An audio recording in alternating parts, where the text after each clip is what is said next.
Welcome back to another episode of Meredyth with a Y. I am your host, Meredyth Willits, and today I have on the show Risa August, who rode her bike, oh my gosh, from Canada to Mexico. I can't even with this woman. She has a new book out, The Road Unpaved, Border to Border with a Brain Tumor and a Bike. I'm so excited to speak with her today, so stay with us.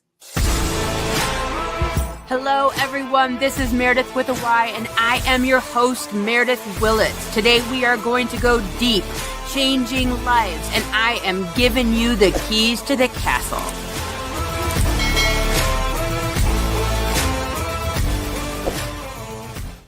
Thank you so much for being here today. I'm so excited to talk to you.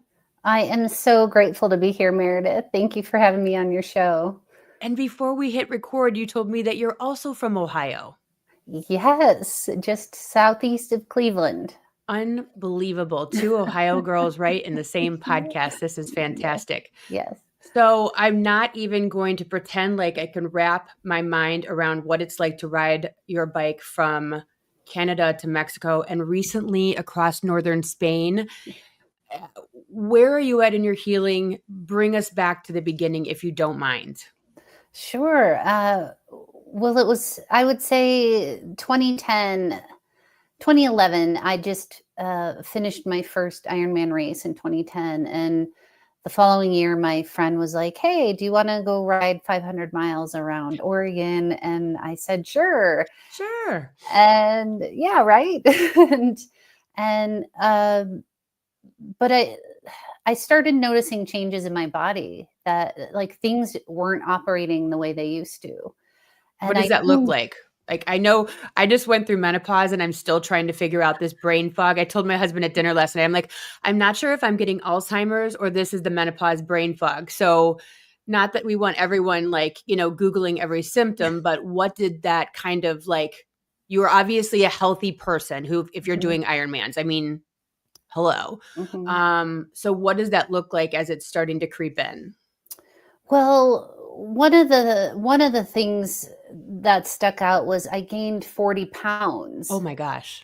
But yeah. I had a very stringent diet and a very excessive training routine. There was also like changes in hair growth in my body, change in shoe size and ring size. And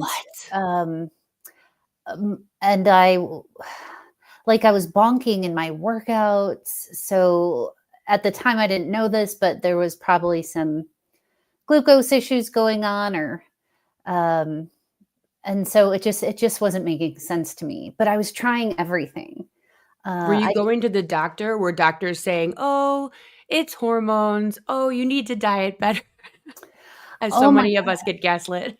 Totally. Yes, totally. I was going to the doctor and I kept being dismissed of like, I swear one doctor was looking at me like, are you sure you're not just downing bags of potato chips in the evening and in denial? I actually started going to OA, Overeaters Anonymous, because I started actually thinking I was crazy. I thought maybe I do have a problem and I'm in denial. And I kept being told, well, you're an athlete, we're not worried. And you're just a healthy person. Oh, you're just bigger boned, all that kind of stuff. All of a sudden, right. You just all of a sudden got bigger bones at 30 or whatever. I don't know how old you are, but I mean, yeah. And unfortunately, I think a lot of women are dismissed. We're dismissed that we're being hysterical. I mean, let's go back to what the 1800s, 1900s of the hysteria, it's just in your head, so on and so forth. And then you start to believe that you are maybe crazy, but 40 pounds when you're training. And I know what it means when you're saying, like, my dad was just here this weekend and he is insane. Like, he is a crazy person. I love him, but it's protein. It's lean chicken, not an M&M would enter his lips. So I know what it takes. I've seen what it takes to have that type of diet. It would be impossible for you to gain 40 pounds unless something was horrifically wrong. Yes, and it came on rather quick as well. I constantly felt like I was in a state of like gluten overload. I just Mm, was so puffy all over, like sandals wouldn't fit and rings wouldn't fit. Like it was really uncomfortable. It also felt very uncomfortable in my body. yeah. And so fast forward 7 years, I start getting severe headaches. And I kind of just, like I said, decided, okay, I'm the one with the problem until I started getting these severe headaches. And I'm back to the doctor quite a bit. And I said, I'm barely sleeping 2 hours a night. I'm a bit of a naturalist. So taking Tylenol or ibuprofen is out of the question. So I started looking at the more like natural remedies like CBD, to help with alleviate the pain so that I could get some sleep. Uh, and I remember my doctor again saying, a different doctor saying, well, are you sure you're drinking enough water? Or are you sure you're not overtraining? I'm not worried. You're an athlete. And then I had this bony lump growing out of the side of my head. Whoa. And so I said, "Well, how do you explain this?" And she said she felt it. She crinkles her nose and says, "Huh, that is weird. I don't know."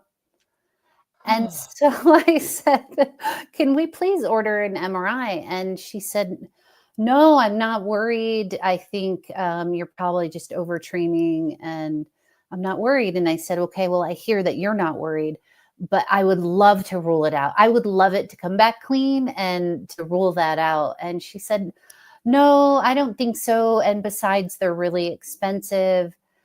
as And if it's her money. I right, mean, I can't. It's not, ma'am, you're not paying for it. Like, ma'am, what is wrong with people? right, I can't. exactly. My finances are not your business.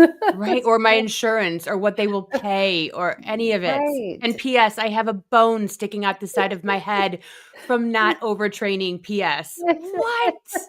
Yes, and so it finally took a third time, and I really think it was some kind of divine intervention because I was a very, quiet person. I always followed the rules and did what I was told, but something in me said, "Get the MRI." And so I found my voice in that moment and said, "Order me the MRI." Yeah, And 1 week later, I had a one sentence email from her saying, "You have an enlarged pituitary. Go see an endocrinologist." yeah, there it is.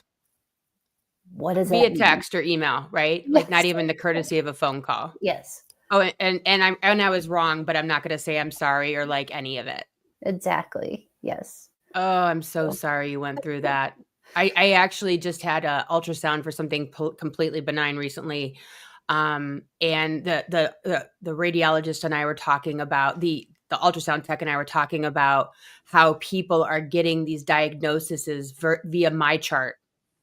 And because it's diagnosis and test results are coming in faster than doctors can get to people. And if there's any doctors out there, doctors' wives, doctors' husbands, kids, grandparents, children, and friends, please do not let your patient get that information via text, email, or my chart. Like, if there's any way to stop that, whatever that is, I mean, because that is, I mean, a pituitary tumor, like, hey, you have a brain tumor via like text, basically. yes, and that became part of my mission moving forward, like determined to change that. So, Yeah. yeah. So, what were your next steps after? So, you make an appointment with your oncologist or And well, first the endocrinologist? endocrinologist, and I didn't really know what that was at the time. I had no idea. I was like, "Do I have cancer? Like, what Right. is this?" I knew nothing. I was trying to Google enlarged pituitary. Nothing was really coming up. And so I went in and I just remember it was very surreal. And I'm sitting there and I'm staring at this skull on the screen, and there's the weird eyeballs. I don't know if anyone listening has seen an image, like an MRI image of a skull, but it's very bizarre looking. But in between the eyeballs, there's this really large gray blob. And this doctor is saying, hey, this has to come out. And and furthermore, I also know what you have. I'm Okay. 99% certain I know what you have, and an easy test will confirm that. And I was like, wait, what is, I don't even know what all this means. Back Yeah. up, slow down. And Yeah. so it went on to mean having transfenoidal surgery, so through the nose, Mhm. and For those understanding. that are listening, so when you have a pituitary tumor, your pituitary is basically behind your eyes, between your eyebrows in that Mhm. rough area. So they do the surgery up through the nose versus opening your skull, which is bizarre. However, probably nicer than having your whole head opened up. So they go through the skull behind the eyes here up through the nose. Yes, they break through a few things and get to it, Right. and destroy your sinuses along the way. Yeah. So Yeah. Wow. Wow. And so did you have a support system at that time? So when I went through breast cancer, and I'll bring it up here till the day I die. So if you don't want to listen to me talk about breast cancer to align myself with the people that are coming on the show, know now I will always try to talk from my perspective. I went in going, what can I learn from this? What am I going to learn? Like, why is this in my life? Why is this in front of me? Did you have, I mean, because you've done everything and crazy like since, but when you were in it, were you like, why is this happening to me? What can I learn from it? Or were you just in the fog still? Like, where were you at when you finally started to like make this a mission?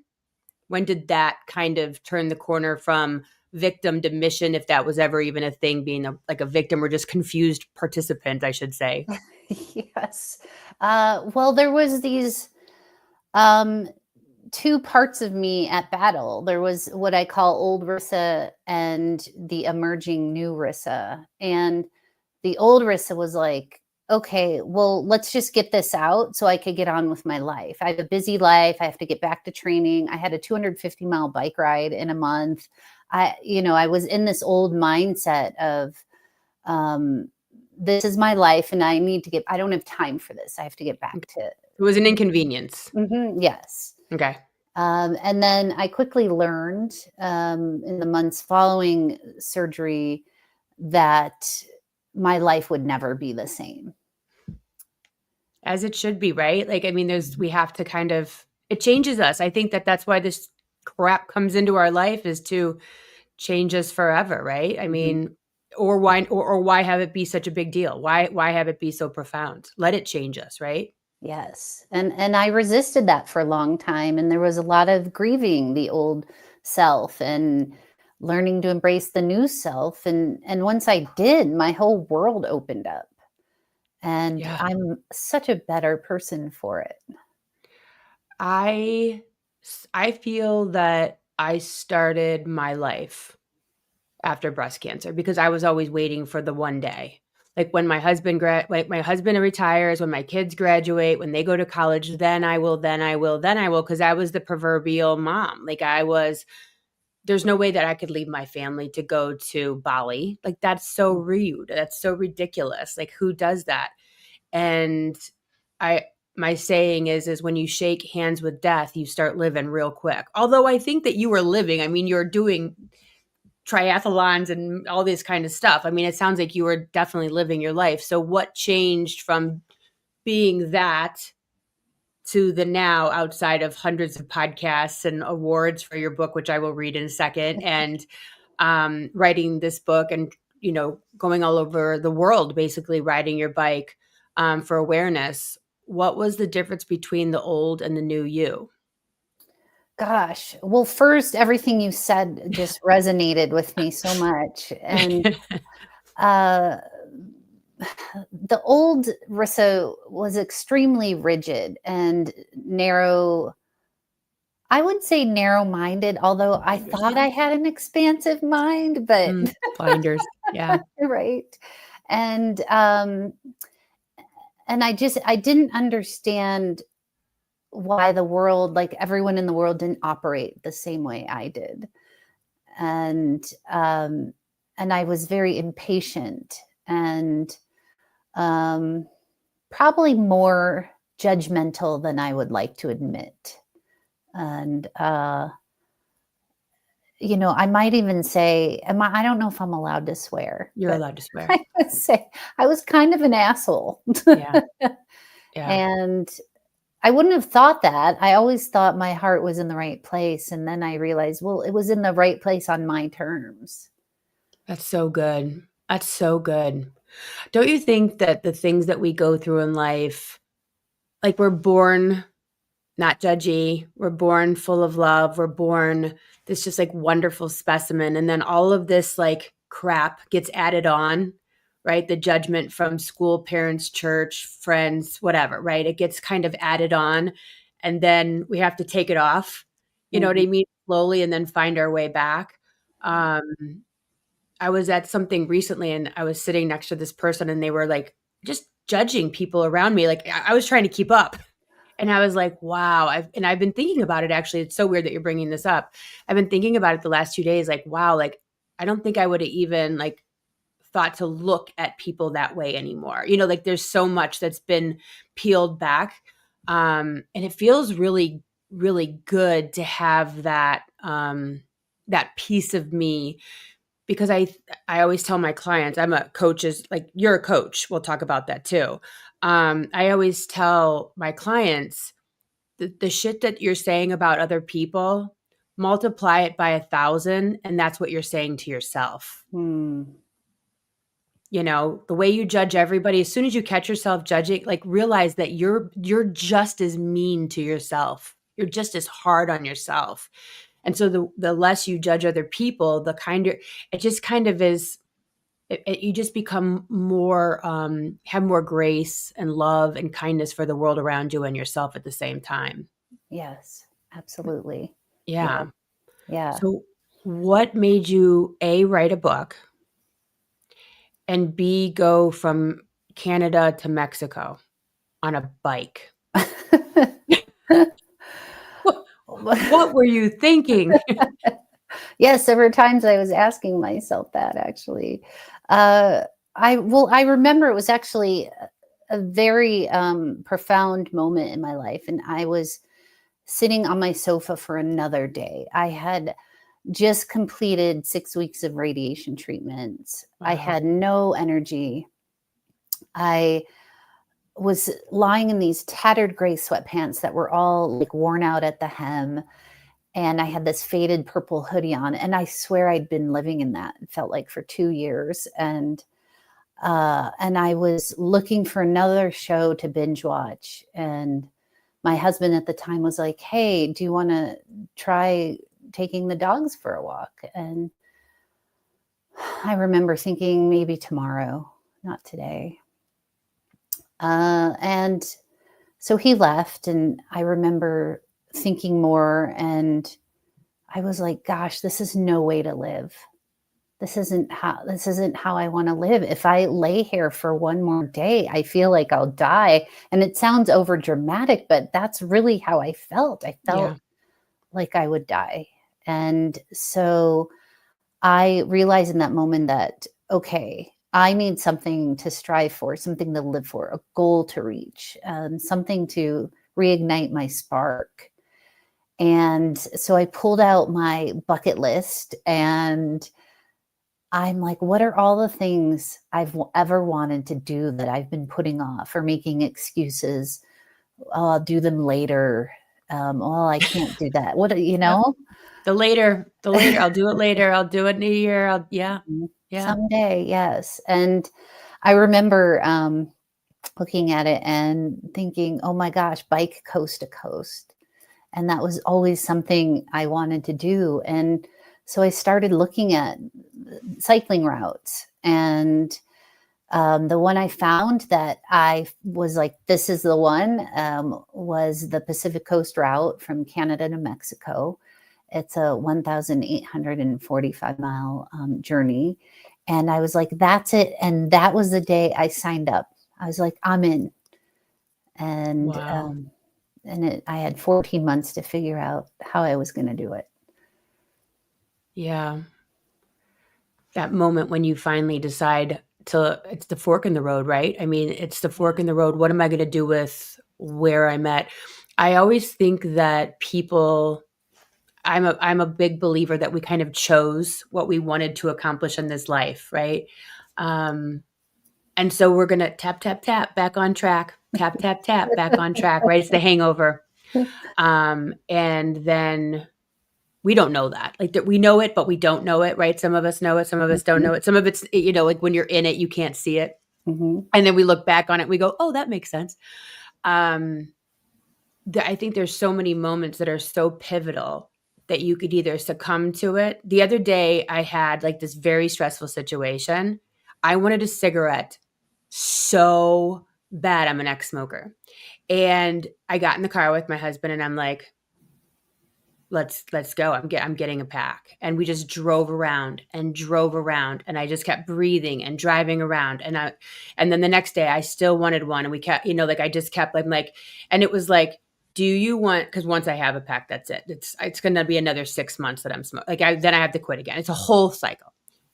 And I woke up this morning and I started talking to myself yesterday. I'm like, you're going to, to Denver in a couple of days. Do you want to sit there and fight the fight of hiding from your daughter? And it's hiding because I was smoking in front of my kid. So it's the whole thing, right? And there are these moments, and I know that smoking sounds like a stupid one, but I believe that there's these moments in our life where you go, I'm going to sit on this couch in gray sweatpants and a purple sweatshirt, and I'm going to let this take me.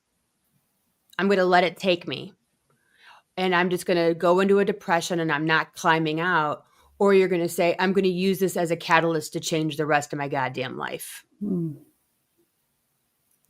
I'm not going to let it take me. And I invited this in for some reason because I wasn't on the path I was meant to go on. And so I said, all right, listen here, spirit guides or whatever you want to call them. Yes. If I'm not on my path, do me a favor, send me a big, huge punch in the face. Pick what you want. They chose pituitary tumor for some reason, right? And it's up to you if you're going to take that and run with it, or you're going to take that and lie down. Yeah. And I think that clearly from what you're saying and from what you are embodying in this moment, changing people's lives, coaching, writing books. I mean, you took all of it and ran with it to, the Super Bowl of your life. And you're like, I'm going to freaking ass do this shit. I don't care. I'm doing it. Yes. My gosh. Goosebumps, Meredyth. But it's true. I mean, think how many people would have laid on that damn couch. I mean, and just said, hand me the Doritos. I'm over it. I'm done. I'm not going and doing this. So you said my former husband? Yes. Yes. So lots of changes made from all of this. Lots of changes. And whom we're still very close, but it was such an awakening for me. And I mean, a lot that was in my life was no longer serving me. And so, a lot of difficult decisions came with that as well. Like, again, my higher source or spirit team, I guess they said, well, we didn't say it was going to be easy. Yeah. Yeah. So, I think when things start falling away, right? Like it doesn't matter. It could be a lot of things. Like I quit drinking 2 years ago. Like there's a lot of things that'll just start. Friends fall away, family falls away, like things that are out of alignment from your frequency if they are not willing to see you the way you're going to see yourself. I just had a client the other day and she's like, I don't know what to do next. I'm like, how about you see yourself in 5 years and then reverse engineer what she does? Like, what is she doing right now? Right. And then whatever she's doing, that 5 year from now person, go eat what she's eating, go exercise like she's exercising, go hang out with the people that she hangs out with. Because sometimes I think when you're in it, it's hard to see what do I do next? But if you create that person, right? And so what is the person as you did. I mean, you had 14 months to ride this damn bike, 1,845 miles. I have it in my notes. That's not like going to the mall. You had to reverse engineer that woman for 14 months. How does she train? What does she eat? Where's she going to stay? And so is this a normal trek that people do, or is this something you did alone? What did that look like with people and friends around you? Did your family think that you were now needed to be committed into a psych ward? Where were we at with this? Well, I think the old Risa was still trying to hide the new Risa that was emerging. A lot had changed in my body. I actually felt like I didn't recognize my body. It felt like I woke up in ICU in a different body. It just wasn't functioning the same, and not just physically, but cognitively as well. And I know I talked about who I was as an athlete, but I was also like that as a professional as well. I was extremely detailed and organized. Had a very successful wedding and event planning company. And, but I started noticing how my brain wasn't connecting to my body. And for example, if I told myself, go right, my body might turn left. Or if I tried to type something like in an email, it would come out garbled, like just letters all smashed. Were you warned of that? Were they saying that's from the surgery or from radiation? The medical field has an interesting way of sorry, rhetorical. Not telling you, right? Yes. Asked and answered. So I wasn't expecting that. And I think with my job and how people came to know me, I was trying to hide all that. Yeah, for a to while. be normal, to be normal, right? So that no one worries. Yes. Or asks questions or bothers you already. Yes, absolutely. So sorry, I forget the rest of your question. Oh, just all like what you had to go through to be able to ride that. And is there a playbook somewhere to make that ride? Yeah, so it's a designated cycling route. Okay. So and so I signed on with called a semi-supported tour, where a van transports your gear from town to town, because I was now dealing with complicated medications. I wasn't sure how my body was going to respond to 41 days straight of riding.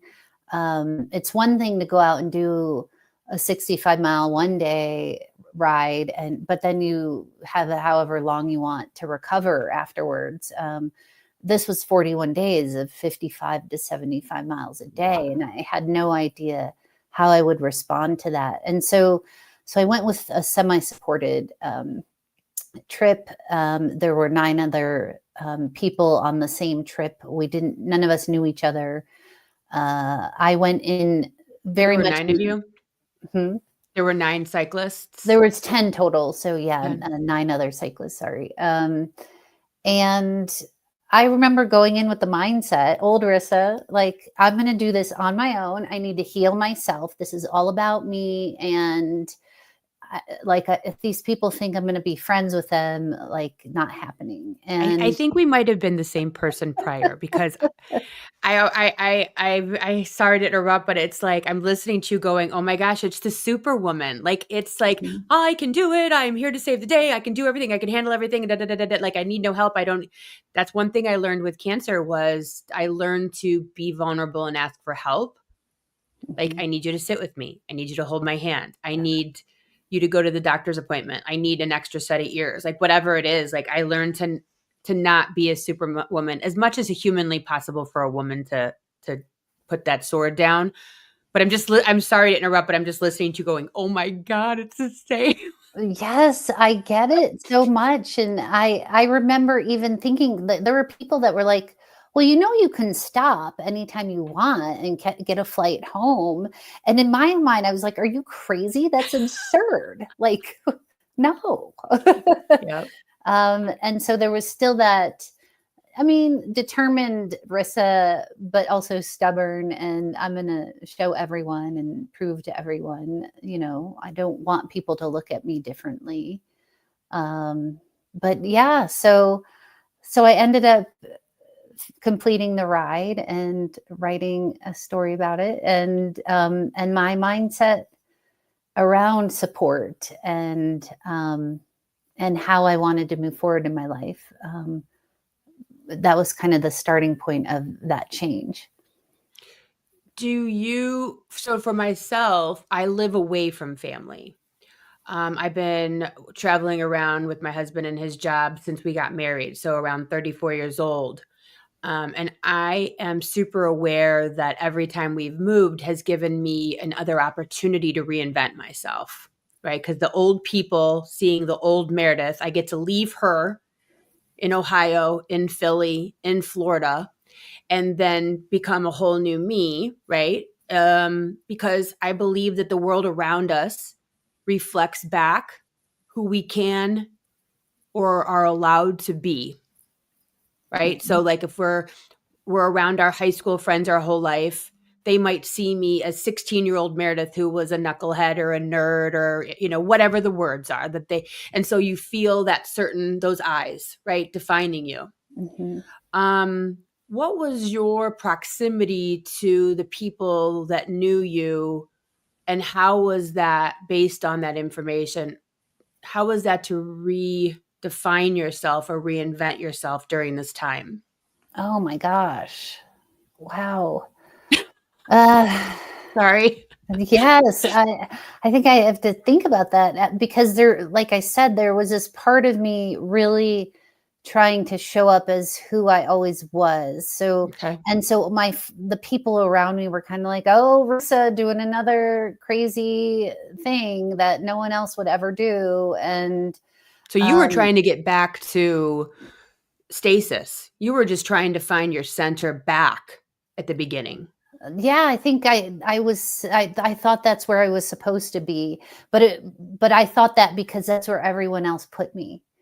Oh, she's the detailed, organized person. She plans everything. Everything's, aligned and ducks are in a row. And she's the super athlete out there doing incredible things. And so people saw you as amazing.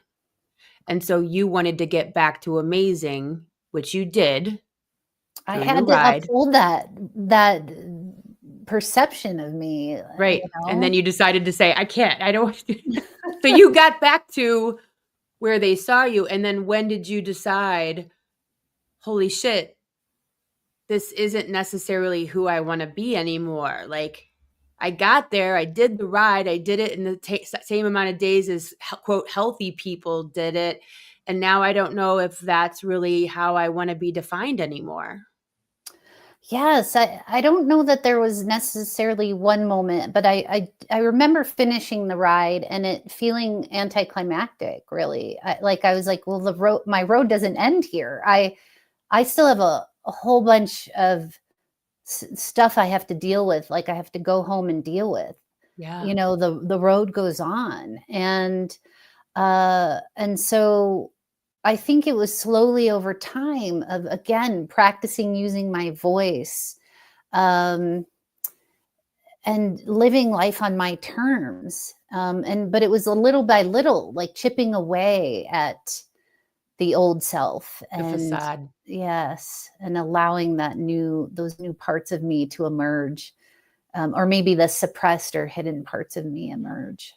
I love that idea that you got done and you were like, I don't know, there was that moment of, I feel like that there's that moment of clarity of like, it's not what I do anymore, but who I am. Like it's me who woke up this morning, not me who does. It's just me who is.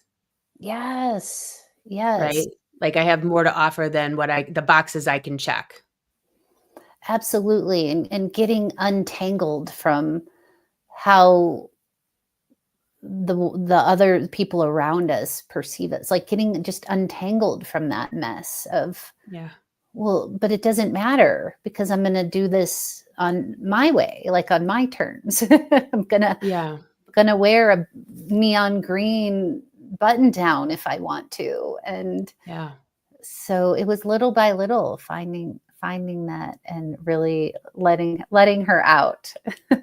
Which is so freeing. I think there's so many women that, back in the 50s, we would say, like, had their lipstick before they woke up the husband woke up in the morning, and then before they came home at night, and choo with the perfume, and the house is vacuumed really quickly. It's that kind of facade, if you will, of perfection. And I think it's such a gift when either by naturally we realize we just have no more F's to give, right? As there's no more F's. We have no more F's. We've woken up to that, either by way of age or being knocked down or illness.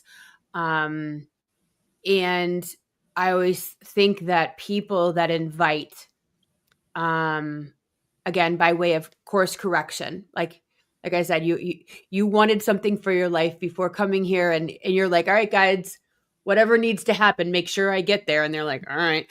And so by whatever way possible, fortunately or unfortunately, we get there. I think that people that get there must want so badly to live their life authentically, and what a gift that is to be able to do so. Because I know, and I know so many people that don't they don't take that gift and use it. They either they stay the victim, they don't get vulnerable, they still stay within the facade, or like what they can accomplish is who they are.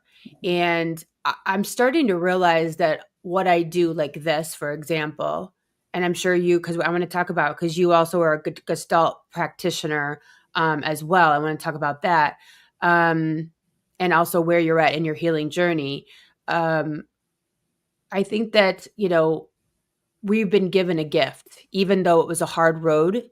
I think that gift of authenticity and zero F's is really a gift, especially when you're younger, especially when we have decades, hopefully, to see that through and inspire other people. I think it's huge. And I also think that when you're given this gift and you do decide to get off the couch like you did that day, it's because someone upstairs knows that you're going to do the bike ride, and you're going to write the book, and you're going to get on a podcast early in the morning, and you're going to share your story. And I think that that's a huge part of the gift. I think it's a huge part of the gift. So, amongst other things, thank you for rising to the occasion that day, and picking that road. I think it's really outstanding. Wow. Oh my gosh, you're going to make me cry. I'm serious. I'm serious. I think how many people have beautiful voices, but I look at like Lady Gaga and I go, but she was willing to do it. She was willing to wear the meat suit. And so many people are not willing to wear the meat suit and arrive at the Grammys in an egg. There's people that are willing to do it, and there's people that are not willing to do it. And you were willing to do it. Definitely. You were willing to do it. So where are you at in your healing journey, and what the heck is a Gestalt practitioner? That's a great question. So my healing journey, it continues to unfold. I think that was kind of stepping into the new awareness of like, I'll never be done. I'll never get to, you were talking about like, if I get to here, once I get here, and I realize there is no here or there or that point or end point. And so just like the US-Mexican border, it wasn't an end point. It keeps going. And so my healing journey continues to unfold. I keep learning continually. And it's not always unicorns and rainbows. But as a Gestalt practitioner, let me back up a little bit. I remember my mentor saying to me at one point when I was first diagnosed that, well, you realize the pituitary is the control center of your body, right? And I said, well, I didn't know that, and she said, well, how often in your life had you felt controlled or felt the need to control? And suddenly, like, it's like What is 24/7 for $300, Alex? that's exactly. Oh, Lord. Yeah, right? Yes, and so I started, and she happens to be, she is, someone who pioneered actually, the modality of Gestalt partnering with horses. Oh, wow. And so I started learning more about Gestalt, which is a German word that loosely means wholeness, Ah, and it's a very experiential approach to coaching or therapy, uh, and very non-traditional. But it's all about healing the parts of ourselves that maybe had traumatic experiences. Could be back from childhood or from 2 days ago, yeah. um, and so I really, I have this very, uh, I live in my mind and my brain a lot, and I've had to train myself to kind of move into my body and trust and go on feeling, and so it was a new realm for me, but I started exploring it and getting curious, and seeing how much it was changing people's lives. And so I went on to become a certified practitioner myself, uh, and again, I'm constantly evolving. Yeah, I always look at it like swimming, like you come up and then you like raise your head and then you're like, okay, I got this. Everything's good. And then all of a sudden it's like, oh no, there's another layer. Hold on. I gotta, okay. And then you kind of go up again and then you're like kind of treading water and you're like good for a little while. And then something else comes up and asks you, and I think people look at it like I'm testing myself or God's testing me. It's like, no, you're doing this. You're doing this to yourself. You just don't realize that you're the one that's saying, are you like that's what the smoking thing the last 2 days. It's like, are you sure? Are Mm. you sure you want this good life? Are you sure and it's just like, all right, am I gonna forever, but further, just for the record, forever and ever for the rest of my life, it's going to be gray sweatpants and a purple sweatshirt. That is the visual from here on, which direction I want to go. It doesn't, whether I'm wearing it or not, I'm just going to remember like, I'm wearing the gray sweatpants. Direction am I going to go? Because isn't that the truth though? Like, are you sure? Like, you finished that. So at the end of hitting Mexico, you were like, okay, I did it, right? Mhm. So what made you do northern Spain? Was that for you? Was that for them? Was that Mhm. for what? Yes. Well, first of all, I'm definitely going to ask myself that question moving forward. Are you sure? Are you That's such a sure? potent question. I love it. And it really gives us the power to, yeah, make that important decision. But yeah, so again, my bucket list now like lives right in front of me. Okay. And I started going hog wild with doing everything, taking like Bollywood dance and hip hop dance. And I joined an aerial silks class, and I tried indoor skydiving and got pretty good at it. Isn't And that so fun? it's so fun. I like am the queen of buying the next 5-person pass every Yes. time I go there. I'm like, oh my God, I have to buy the next like we go there. Like I just went there for Mother's Day. I took all the kids and their like friends Fun. and we went there for Mother's Day and just like to sit there and like, cause it's such a high, I can't do it anymore. Cause I had a shoulder injury and you like Oh, yeah. basically turn yourself inside out. But Yeah. for the couple times that I did go, I just absolutely, it's like this indoor rush of Yes. adrenaline. So I'm always buying the next 5-person pass. So Sorry to fun. interrupt. Do, Yes. It's so well, let me ask you this because like you're making me think because I feel like I am kind of on the treadmill a little bit of like I have 3 podcast interviews today. Like that's wacko, right? Like I am going to Denver at the end of the week. So I'm trying to get it all in. Do you think that people should make a bucket list? Because I'm just sitting here listening to you going, I should take a damn dance class. I should go do that. Like, do you think that people are missing out and doing it eventually because they're not having something in front of them to do it now? I feel like that's happening right in this conversation. Hmm. Well, I know for me and my temperament, the way I operate, like lists are fantastic. I love Yeah. lists and I love checking things off my list. And so for me, it is really helpful to see it in front of me. And there's something about writing it that it's like putting it out there. You can't unwrite it. It's written Oh, I already. love that. And so as my body was declining, like I went on to Peru and Machu Picchu, and then I also had the Camino de Santiago in there in northern Spain, and I knew physically I couldn't hike the pilgrimage route anymore. I couldn't do it. It's 500-mile route, um and then I started noticing that people are biking it now for various reasons. And I was like, I can still do that. And so I didn't let that stop me. And I was like, I'm still going to do this. And it challenged me on every level. And again, another kind of page in my evolution and humility of, okay, body is changing and my likes are and dislikes are changing. And so I don't know that I ever need to go out and do a super challenging solo ride in crazy terrain in another country again.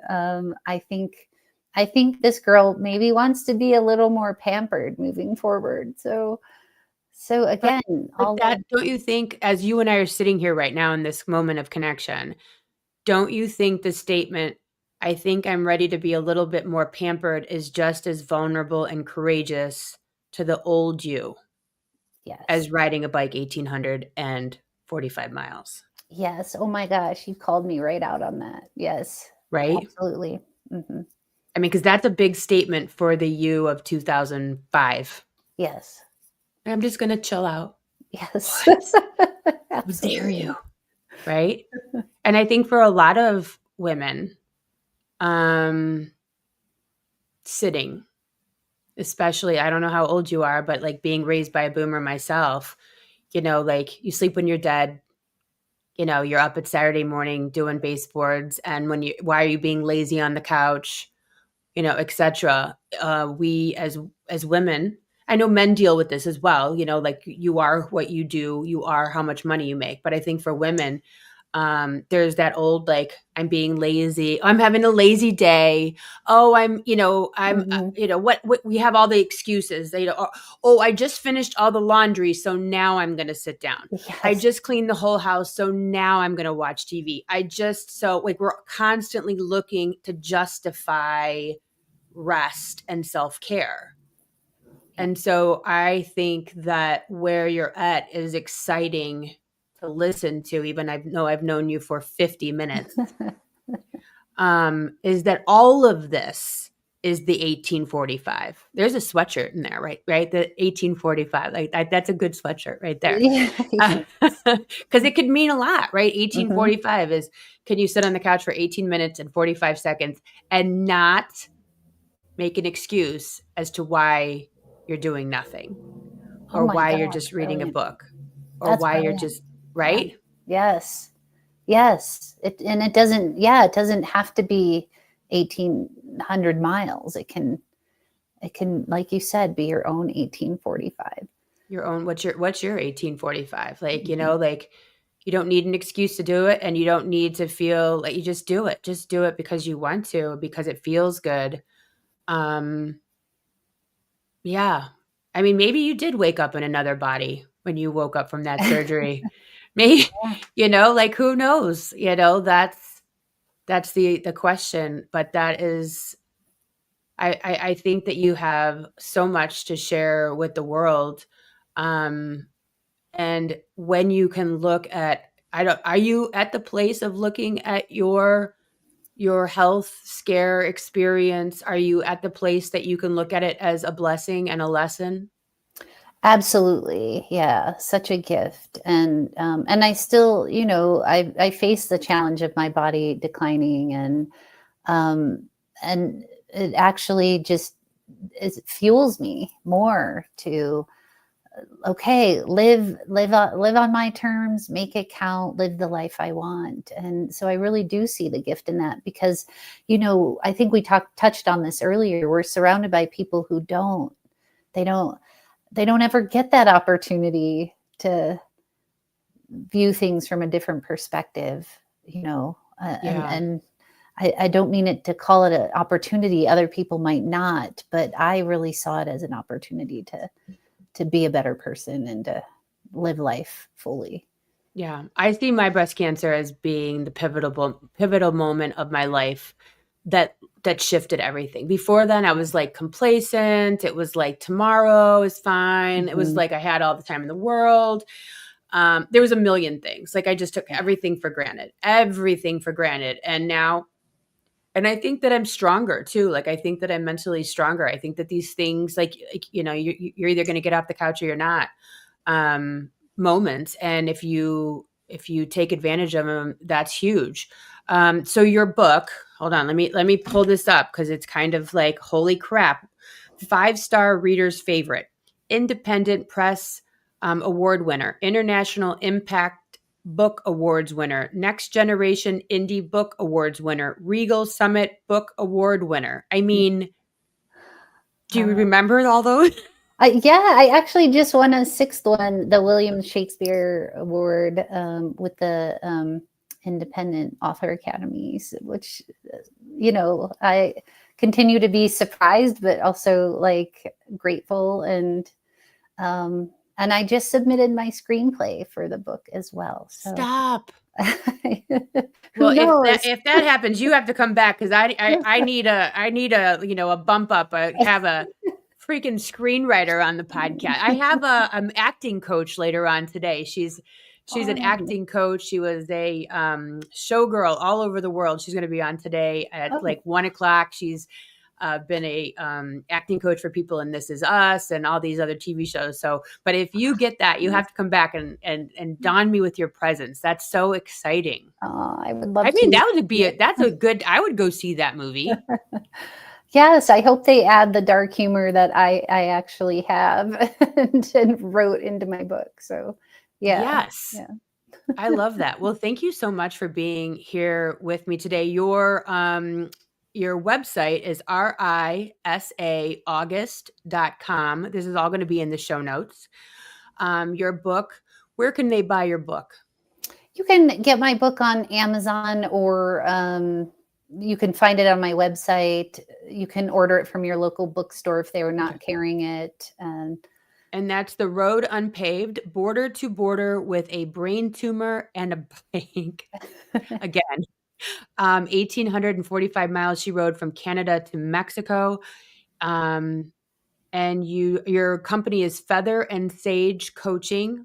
Mm-hmm. And so you do one-on-ones? Is that group? I do mainly one-on-ones, yes. Okay, awesome. Well, thank you so very much for being here with us. I so appreciate your story. I can't believe how many things that we have in common besides just being in Ohio together. Yes. That's outstanding. So thanks for being here with us. And I will see you guys all. If you're listening to the podcast, I'll be back on the podcast here next week. If you're watching on Facebook, YouTube, or LinkedIn, I'll be back here in like an hour for another interview. Thanks, dear. Thank you, Meredyth. Thanks for listening. If you would like to connect on a more personal level, head over to meredythwillits.com or on Instagram at Meredyth with a Y for behind-the-scene footage and outtakes. Please subscribe and come back each week for more Meredyth with a Y.